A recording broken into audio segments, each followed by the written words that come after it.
You have your Flavor Flav, who was a hype man for the organization, the group, rap group, Public Enemy, started by Chuck D. You have Professor Griff, and you have DJ Streetmarter X, and many other individuals. But particularly, Flavor Flav was a huge part of their success in the 1980s. They had songs called like Fight the Power. They had songs like 911 is a joke, okay, and don't believe the hype. And it all goes down to this, on Twitter and everything. This has been announced that Flavor Flav has been removed from the rap group due to Chuck D. And one of the reasons is that I have to go back and do the critical examination of this situation here. And back in 2017, okay, he ended up suing Chuck D due to unpaid profits because of merchandise and concerts. And this is type of stuff that was recent. And you think about the things that led to Chuck D firing Flavor Flav, not only because he wanted to release the cease and the desist over the Bernie Sanders campaign, because they were supposed to have, he decided to perform and going to perform the Democratic rally of Bernie Sanders in Los Angeles. But according to his lawyer, Matthew Freeman, Flavor Flav's lawyer, he was like, well, wait, this is not right. And Flavor Flav, he was like, you're going to kind of use my platform on unauthorized likeness and my image in order for you to profit off of. And we already had this kind of bad relationship towards one another. So, I kind of see where Flavor Flav is coming from that sense. But then again, they were inducted into the Hall of Fame back in 2013 due to Harry Belafonte, and he had Harry Belafonte. I'm sorry, Harry Belafonte. If you don't know, he was a legendary actor, and he's an artist, and he created Savanta.org, and that was pretty much like a little good political organization. It was to educate artists, and it was known for fighting justice and equality.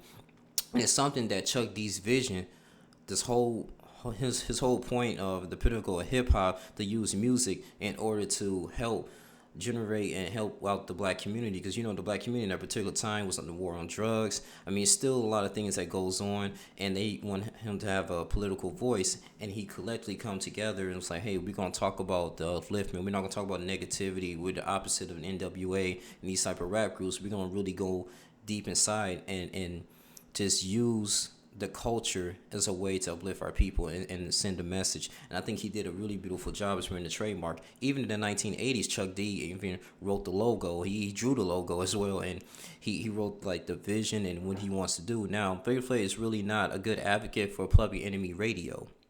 And the reason for the Public Enemy Radio, he didn't really, like I said, back in 2013, when they inducted in the Hall of Fame, he refused to support Harry Belafonte's organization, to help them to build up that connection and that network. And you kind of, if you really have someone in your group that's not perfecting your vision, yeah, they may be in there for 20, 40 years, but if they still stagnant and still doing these type of, just want to have their own way, their own agenda, but they still affiliated with you, at the end of the day, you got to do what you have to do to move forward. Now, I'm a little bit neutral in this situation because, Flavor Flav back in the day, he had a show called Flavor Love, and when he had women fighting for his attention.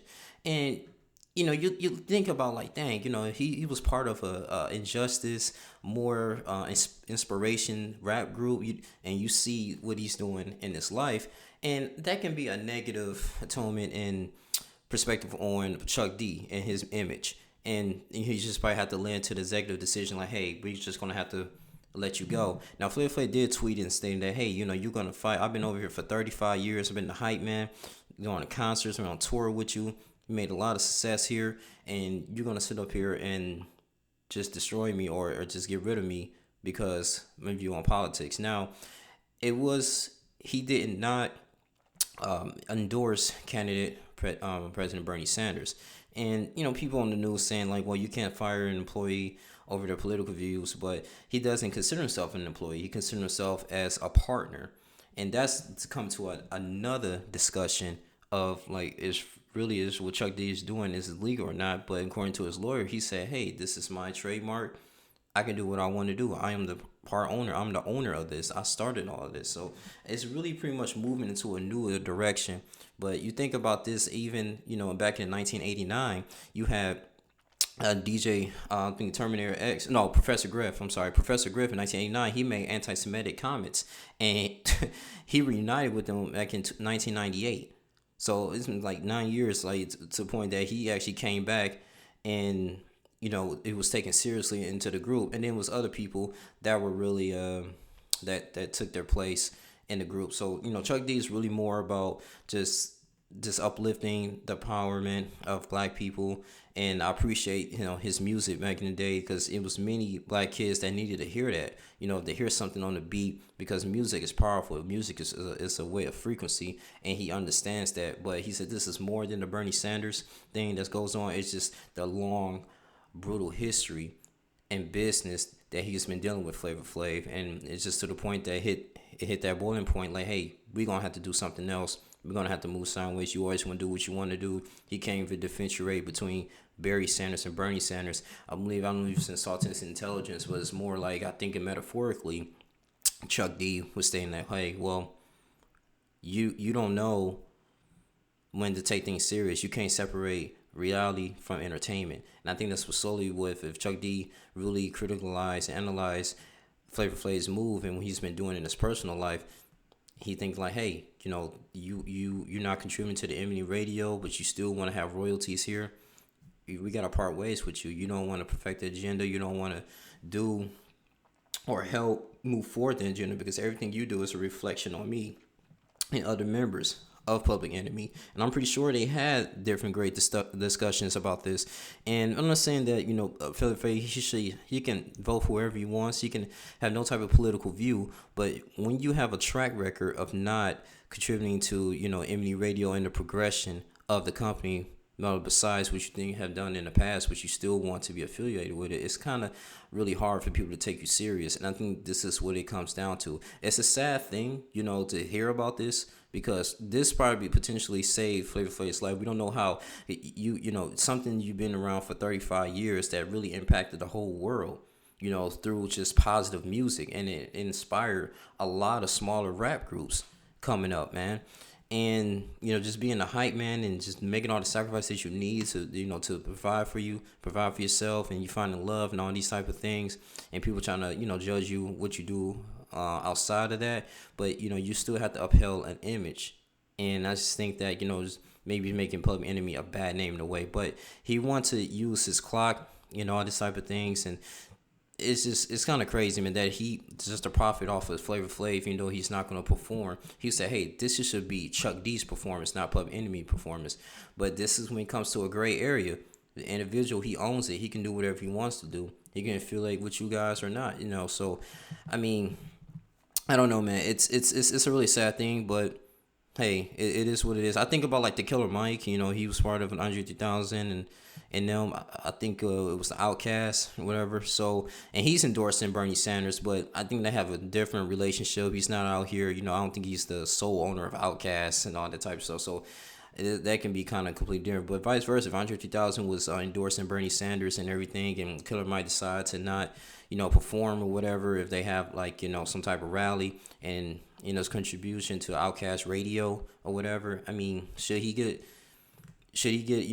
just punished for that? Should he be removed from the group? And, that's a discussion that we need to have here. But I don't think, just 35 long years, it is sad, man, just kind of, switch short and go to a different path because someone of owner has a different political view than you.